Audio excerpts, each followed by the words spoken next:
සිංහලේ යටත් විජිත වංශ කතාව.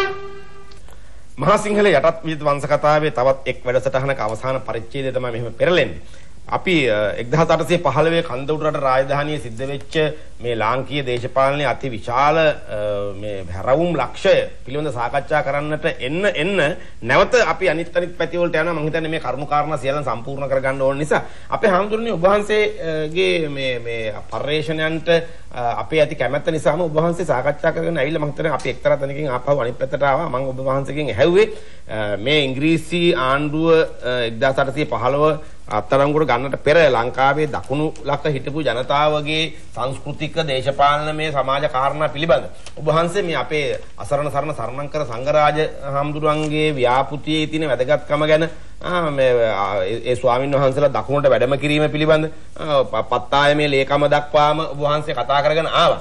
මෙතනින් එහාට අපි පොඩ්ඩක් කතා කරමු නේද? අපේ මහාචාර්යතුමාණවත් මම කැමතියි මෙහෙවන්න. මෙතනදී අපි මහාචාර්යතුමා දැන් සංඝ සමාජය ලංකාවේ දැන් මහා සාමි සංඝරාජ කියලා පටන් ගත්තු තානාන්තරයේ ලංකාවේ රාජ්‍යත්වයේ පිහිටවන්නට දළදාව සහ සංඝරාජ හමුදුරුවෝ කියන ස්ථාවර සංකේත දෙක බොහොම ඉහළ මුදුන් මාර්ගකට ලෙස අපේ මහාචාර්ය මැන්දිස් රෝහණ දීරයන් පවා ඔය මේ මහා සාමි සංඝරාජ පිළිබඳ විශාල පරිශ්‍රණයක් කොට තිබෙනවා. මේ එතකොට අපි අසරණ සරණ සරණංකර සංඝරාජ හමුදුරුවෝ බිහි කරපු නැවත සංඝ සමාජය ප්‍රතිෂ්ඨාපනය කිරීම නිසා දකුණට සිද්ධ වෙච්ච සේවය ඔබතුමා කොහොමද විග්‍රහ කරන්නේ? ඔව් අපිට ඒක අමතක කරන්න බෑ මේ සාකච්ඡාවේදී. මොකද 1752 දී මහනුවර බද්ධ සීමාවේ කරේ උපසම්පදාවෙන් පස්සේ ශාසනික ප්‍රබෝධයක් ඇති වුණා. ඒ නිසා හොඳ ගුරුවරු පරම්පරාවක් ඇති වුණා. අතරගම රාජගුරු බණ්ඩාරගෙන් එහෙම ඉගෙන ගන්නපු භික්ෂු පරපුරක් දකුණට ඇවිල්ලා දකුණේ නව පරම්පරාවක් ආරම්භ කරා. නමුත් මේ පරම්පරාව කොච්චර හොඳින් ආරම්භ කළත් දකුණේ භික්ෂු පරම්පරාව අතර යම් පිරිහීම් තත්වයන් තිබුණා. ඒ පිරිහීම් තත්වයන් තිබුණ නිසා තංගල්ල කිට්ටුව ගමක් තිබුණා වගේගොඩ කියලා. මේ වගේගොඩ කියන ගමේ හිටිය ධම්මකුසල වගේගොඩ ධම්මකුසල කියන හාමුදුරුවෝ. උන්වහන්සේ සංදේශයක් ලිව්වා කීර්තිශ්‍රී රාජසිංහ රජුරවන්ට 1762 එතුමන්ගේ උපසම්පදා කර්මයක් ඇති කළා. මොකද උපසම්පදාව සඳහා පහතරට ජනතාවට උඩරටට යන එක ලොකු ප්‍රශ්නයක්. මොකද දුර ගමනක් යන්න ඕන. එහෙම නැත්නම් ලන්දේසීන්ගෙන් අවසර අරගෙන යන්න ඕන. දේශපාලනික කලාප දෙකක් තුල නිසා ලොකු ප්‍රශ්නයක් ඇති වුණා. ඒ ප්‍රශ්නේ උඩ එතුමන් කල්පනා කරා එකක් ඒ ප්‍රශ්නේ, අනිත් එක තමයි සංඝ ශාසනයේ පිරිහීම. මේ වගේගොඩ සංදේශය පාලියෙන් ලියලා තින්නේ මං හිතන්නේ පාලි ගාථා 28ක් තියෙනවා. ඒ 28 ඊටාම ලස්සනට මේ පිරිහීම විස්තර කරලා තියෙනවා පාලි භාෂාවෙන්. ඉතින් දැන් මේ වගේගොඩ කියන හාමුදුරන්ගේ එතුමන් උපසම්පදා කර්මයක් අනේ මට සමාවතර ඔබතුමා ඒ කාරණාව කියව නිසා මහාචාර්යතුමා දැන් මේ පිරිහීම අපි අපේ ඉතිහාසයට අනුව විග්‍රහ කරනවානේ. සීතාවක රාජසිංහ රජුරුව අරිට්ටක වෙඬු පෙරුමාල්ගෙන් බණ අහලා ස්වාමීන් වහන්සේලා සමග ලොකු ගැටලුවක් ඇති කරගෙන තමන්ගේ පීතෘ ඝාතකත්වයෙන් මිදෙන්න බුදුදහමෙන් බැරිද මේ ආනන්තරීය පාප කර්මෙන් එබැයි කියපම Hindu ආගමෙන් පුළුවන් කියලා අරිට්ටක වෙඬු පෙරුමාල් කිව්ව නිසා එතෙන් සිට බුදුදහමට විරුද්ධකම් පෑවා ස්වාමීන් වහන්සේලාව වෙනසුවා මේ සීතාවක රාජසිංහ රජුරුව කියලා. අන්න ඒ හේතු කොටගෙන පහතරට සංඝ සමාජයේ පිරිහුණා කියලා ඉතිහාසයේ තියෙන කතාව ඔය කවිවලත් කියවෙනවද? කවිවල කියවෙනවා. මේ කවි 28ෙම කියවෙනවා. මට හැබැයි ඒක විස්තර කරන්න බෑ මෙතන. මම එක ගාතාවක් විතරක් කියන්න. නබනන්ති පරිත්තං බණන්ති පරදූසකා ව්‍යාකරණං අකාරණං තණ්ඩුලමේව කාරණා. ව්‍යාකරණං අකාරණං තණ්ඩුලමේව කාරණා. මේ හාමුදුරුවෝ ඉගෙන ගන්නේ නැහැ. මොකද ඉගෙන ගන්නේ නැත්තේ ඒ හාමුදුරුවෝ හාල් නැලිය කෙරෙහිම අපේක්ෂාවෙන් බලාගෙන ඉන්නවා.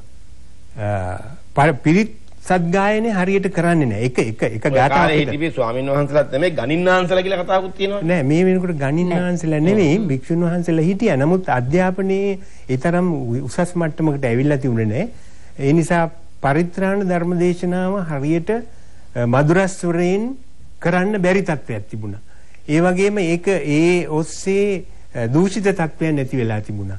ඒ වගේම මේ හාමුදුරුවෝ ඉගෙන ගන්නේ නැති නිසා ව්‍යාකරණය කියන එකට කිසි සැලකිල්ලක් නැහැ. ව්‍යාකරණං අකාරණං තණ්ඩුලමේව කාරණා. තණ්ඩුල කියන්නේ සහල්නේ. තණ්ඩුල නාලි ජාතකය කියලා කතාවකුත් තියෙනවනේ. ඉතින් අන්න ඒ නිසා ඒ කෙරෙහි අපේක්ෂාවෙන් ඉන්න නිසා ශාසනයේ පිරිහීමක් ඇති වෙනවයි කියන එක මට ඒ වෙලාවේ මේ ගාථාවල එකක් මට මතක තිබුණා. මේ උන්වහන්සේ මේ ලියන්නේ උපසම්පදා කර්මය දකුණු භික්ෂු පරම්පරාවටත් ලැබෙන්නේ අවශ්‍යයි කියලා. ඉතින් මේ தත්ත්වය මෙහෙම තියෙනකොට අපිට හොඳ හැරවුම් ලක්ෂයක් එනවා 1802 දී. 1802 දී තමයි ලංකාවේ අමරපුර නිකාය ආරම්භ වෙන්නේ. ඒ අමරපුර නිකායේ ආරම්භක භික්ෂුන් වහන්සේ තමයි කපුගම ධම්මක්කන්ද හාමුදුරුවෝ. කපුගම හිටපු ළමෙක් නදෝරෙස් ද සිල්වා කියන ළමයා මහාන කරගත්තා. එතකොට ඒ කාලේ තිබුණා මුදලිවරුන් අතරේ මේ සමාජයේ එක්තරා කොටසක් තමයි මුදලිවරු. මේ මුදලිවරුන් අතරේ ජනප්‍රිය භාවය රැක ගැනීම සඳහා තරඟයක් තිබුණා. ඒ තරඟෙන් එකක් තමයි එක කොටසක් හිටියා දඩැල්ල මුදලිතුමා සමග, තවත් කොටසක් හිටියා අඹගහපිටියේ මුදලිතුමා සමග. එතකොට අඹගහපිටියේ වලව්ව පවා පූජා කළා තිබුණා පසු කාලෙක අමරපුර නිකායට. හේතුව අඹගහපිටියේ ඥානවිමල තිස්ස හාමුදුරුවෝ තමයි පළවෙනි වතාවට රාමඤ්ඤ දේශයට බොහොම දුෂ්කර ගමනක් ගිහිල්ලා රාමඤ්ඤ දේශයේදී උපසම්පදාව ලබාගෙන ඇවිල්ලා බලපිටියේ උදකුක්කේප සීමාවේදී උදකුක්කේප සීමාවේදී උපසම්පදා කර්මය පිහිටුවල. බුරුම ක්‍රමයට. ඒ කියන්නේ අපි රක්ඛංග දේශය කියන්නේ බුරුමේ කාලේ බුරුමේ ක්‍රමයට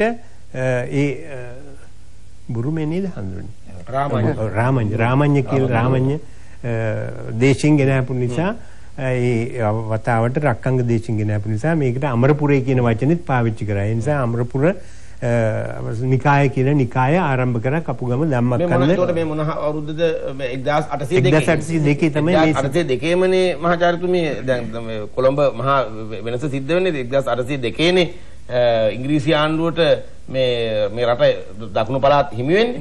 ඔව් ඒමියන්ස් දාමගිවිසුමට පස්සේ 1802 ජනවාරි 1 වෙනිදා බ්‍රිතාන්‍ය කිරීටයට යනවා. ඒත් එක්කම අමරපුර නිකාය ආරම්භ වෙනවා 1802.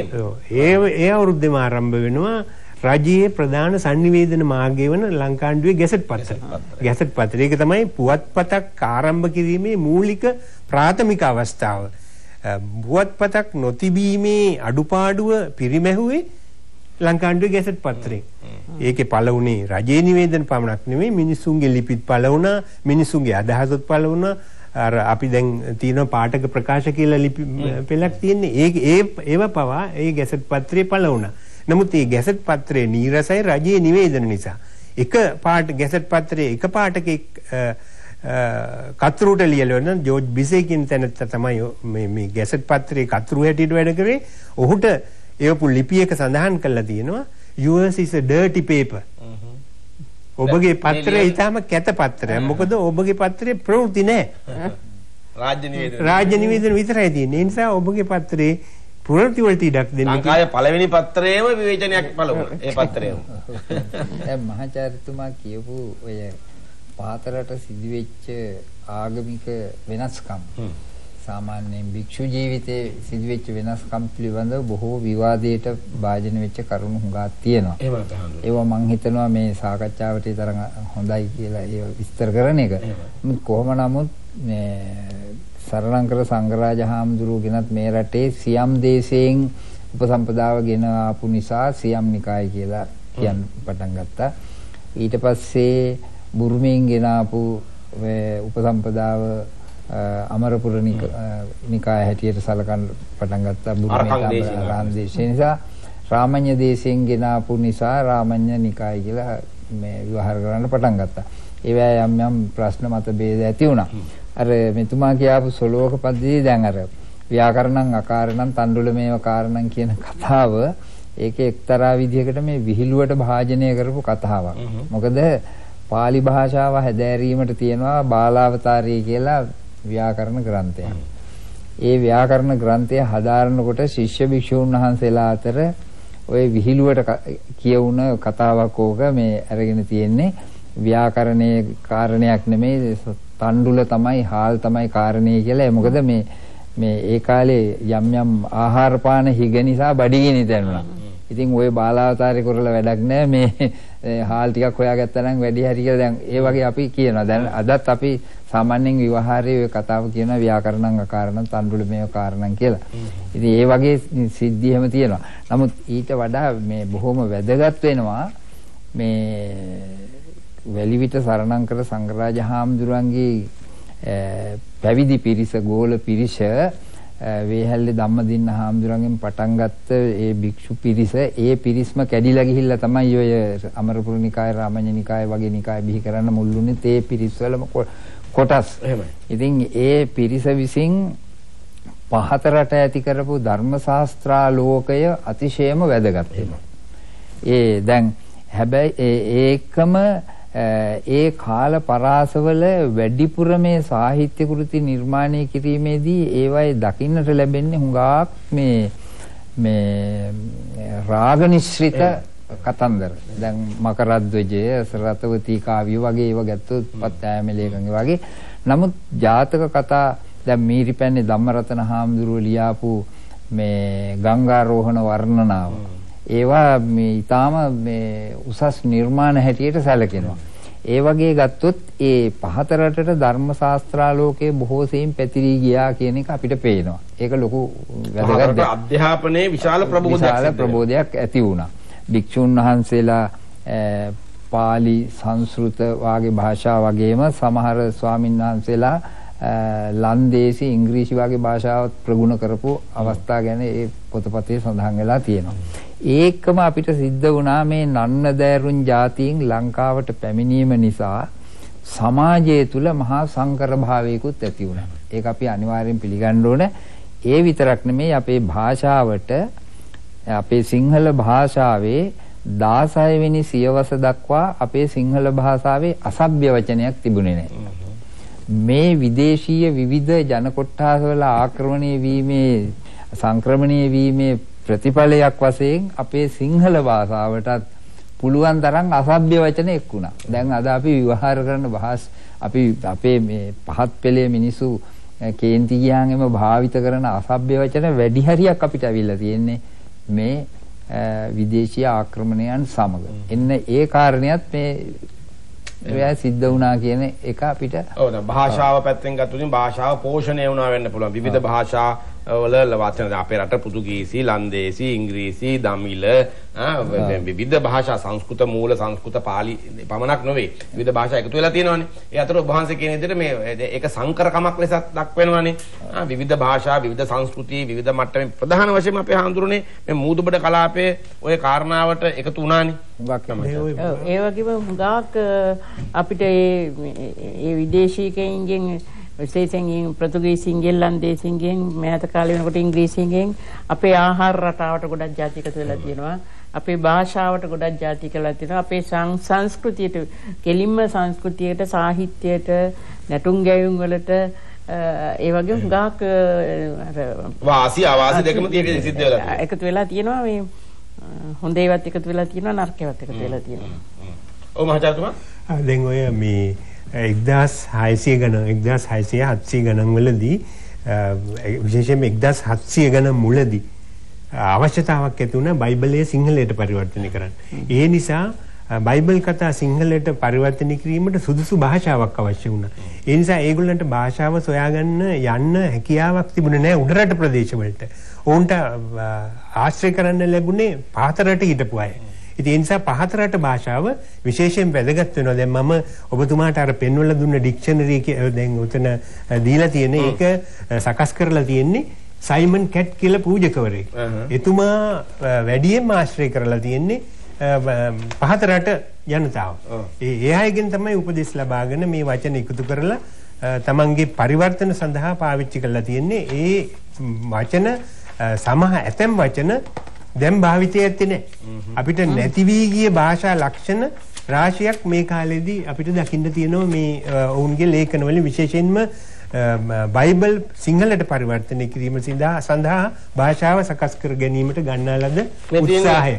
මේ තමයි ඒ ලංකාවේ පළවෙච්ච පළවෙනි පොත ලෙස මේ ඔය දක්වන්නේ මේ යාඥා පොත. මේ ඇවිල්ලා පෘතුගීසි කාලේ ජාකෝමි ගොන්සාල්වෙස් මුල් වෙලා ගොඩනැගිච්ච ලංකාවේ සිංහල කතෝලික සම්ප්‍රදායෙන් බිහිවෙච්ච පළවෙනි කෘතිය පළවෙනි මුද්‍රිතය ලෙස තමයි රෙපරමාදු ආගමේ.